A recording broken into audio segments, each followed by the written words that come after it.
Despite the error of Yoda and Obi-Wan in telling Luke that his father Vader had chosen the path of the dark side and thus couldn't be redeemed, there was still light within the Dark Lord, ultimately resulting in his redemption to save his son and destroy the Emperor. In a lot of ways, Vader's inability to extinguish the light within himself demonstrated an egregious error in the philosophies of both the Sith and the Jedi.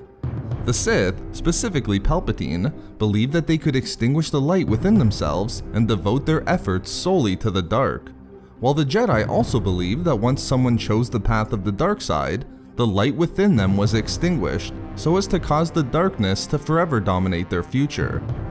However, in issue number 8 of the new Darth Vader comic series, we not only get a view of the light that was still present within Vader through a dark vision he sees while meditating, but we can see that while the Sith and Jedi may have been wrong regarding the Force, Vader's dark side vision and what it represents is completely in line with what the Force Priestesses told Yoda upon the wellspring of life. In this video expose, I will explain why the vision Vader saw while meditating is exactly what the Force Priestesses predicted regarding the inability of a Force user to completely extinguish a component of the Force within themselves, either light or dark. Looking first at the scene of Vader's dark vision while meditating, we see an intensely dark and twisted image of Vader, given away by the lack of the being's limbs, which of course is the result of Anakin's duel with Dooku and Vader's duel with Obi-Wan. Vader is hovering above the rough and dark waters of a seemingly endless ocean, while above the meditative form of Vader are numerous lightning strikes stemming from dark clouds that appear to be circling overhead. And yet, even within the deeply dark surroundings Vader has found himself in, there remains the smallest flickers of light present within the vision, represented by small, bright butterfly-like beings around the Sith Lord. Importantly, it's clear from the comic that Vader notices them too, as his glowing red eyes, something that brings even Sith eyes to a new level of grimness, focus on a single butterfly. As the butterfly of light approaches, Vader reaches out with tendrils of darkness, attempting to prevent the being from approaching any closer. Initially, the dark representation of Vader swipes at the butterfly with a single tendril, but having failed to make contact, reaches out with more and more, desperate to stop the butterfly's advance. But still, the butterfly remains out of reach, avoiding the ability of Vader to control it. At that point, Vader's meditation is interrupted and his dark vision comes to an end, as he's informed that a Jedi may have made contact upon Coruscant. For the purposes of this video, the importance isn't merely in the fact that there's light present within Vader's dark vision. We know that there's light within the Sith Lord given his ultimate redemption. It was something that was felt by Luke on the moon of Endor just prior to being brought before the Emperor, but it was also felt by Palpatine as well. We learned from the novel Tarkin that Palpatine could see evidence that sometimes even within Vader, the barest flicker of persistent light still lingered, something that closely describes the barest flicker of light seen within Vader's meditation. The importance here is that Vader reaches out to try to influence the light but is unable to. Whether he's attempting to destroy the butterflies, control them, or simply inspect and understand them, Vader is unable to influence or gain dominion over the light within the vision. It's clear that the light is out of his reach, demonstrating that there are some aspects that he doesn't have control over.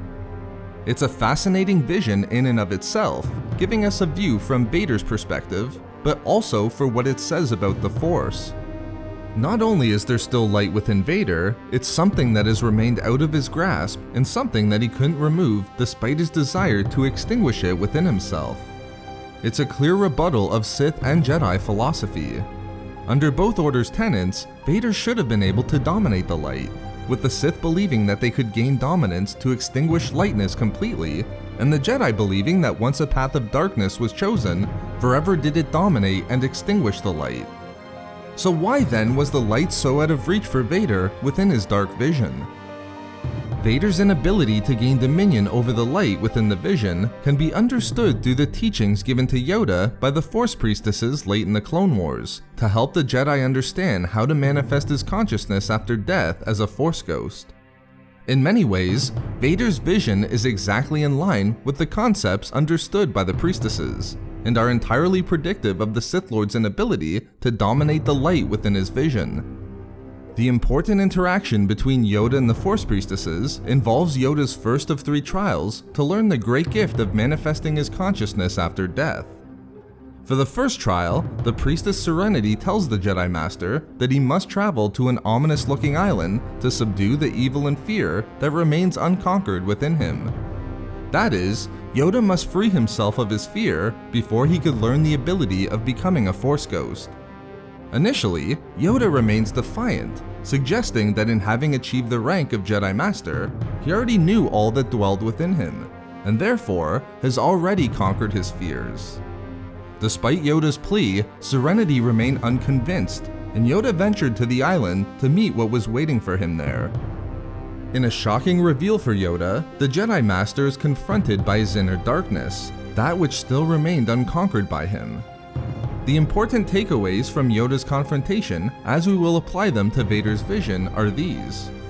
Despite Yoda's Jedi teachings, he learns that there is still darkness within him.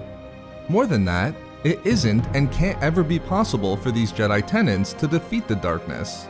The darkness is ever present, and thus to gain dominance over the dark, Yoda had to acknowledge that it was there and present as part of him. Having recognized that it was part of himself, Yoda could then reject it. Following Yoda's confrontation with his inner darkness, the Force Priestess Serenity appears and makes it clear to Yoda that he and the Jedi have been wrong. The darkness Yoda saw represented the Jedi Order's hubris, believing that they could forever extinguish the darkness within them. Powerful the creature was. What you faced was a reflection of your hubris in the shadow of your soul. And yet, clear I thought I was. The beast is you, and you are the beast. To deny it simply gives it power. Now I see. Simple the answer was. The beast is you, and you are the beast. To deny it simply gives it power. These are perhaps the most important lines demonstrating the error of the Jedi throughout the prequel trilogy. It was the Jedi's hubris in denying the truth that the dark side is and always will be a part of them that ultimately empowered the dark side. Being blind to the dark side's existence and believing it to be extinguished within all Jedi Masters allowed the darkness to grow throughout the galaxy with the rise of the Sith, without the Jedi even knowing it. Let's apply this understanding shown by the Force Priestesses to Yoda to the vision of Vader. We see that in many ways, just like Yoda confronted his inner darkness that was buried deep within his soul, Vader engaged in a similar confrontation, but with the light that was buried deep within him. There's a great contrast here, as Yoda, the Avatar of Light, is confronted by a demonic, aggressive, and intrusive being representing his darkness. On the other hand, Vader, now an Avatar of the Dark, is confronted by the most innocent, sincere, and unoffending beings representing his light. The key here is the fact that Vader's inability to control the light, despite his best efforts, was predicted by Serenity. Vader's beast was the light, and more specifically, his former life as Anakin Skywalker, and this light was a part of the Sith Lord no less than the darkness that remained part of Yoda. Just as Serenity told Yoda that there was nothing he could do to completely destroy his darkness, and thus had to accept the presence of the dark or otherwise give it power, Vader too couldn't do anything to destroy his inner light. This is demonstrated by the butterfly continually being just out of reach. But unlike Yoda, who ultimately had the strength to finally admit that he was wrong and accept the truth that darkness was part of him, Vader could never admit this to himself regarding his inner light. There was nothing more he wanted than to rid himself of his past life as Anakin and the pain that it brought him. As long as there was light within him, then Anakin too would be a part of him. The Force Priestesses were exactly right and predicted the eventual redemption of Vader and the downfall of the Sith, with echoes of Serenity's teachings being seen within Vader's vision. Yoda's lesson was too late to allow the Jedi to win the Clone War and defeat the Sith. All Serenity could do was help Yoda realize the truth and accept another path that would allow the light to win in the long run by relying upon another Skywalker in Luke. But just as Yoda realized that the Jedi allowed darkness to rise and conquer the light by denying its presence for centuries, the Sith would also come to commit the same folly. By believing that they could deny the existence of the light and destroy its presence, they allowed the light to grow in power, ultimately culminating in the rise of Luke and the redemption of Vader. Vader's dark side vision is in line with the tenets of the Force Priestesses in this regard. The light would always be present within Vader, and despite his desire to extinguish it, it would always be out of his ability to do so. So there we have it, how the Force Priestesses' teachings to Yoda are demonstrated within Vader's dark vision. We love making these videos, so why not subscribe for more fun Star Wars theories and discussions? Also, if you enjoyed the video, think about giving a like or leaving a comment. Or perhaps follow us on Twitter at SW Reading Club for updates regarding the channel. Or support the channel through Patreon for access to exclusive hangouts and book discussions. If not for me... Oh well, you know, I guess I could have zoomed in to see what these butterflies really were. Okay, here we go. Closer, closer...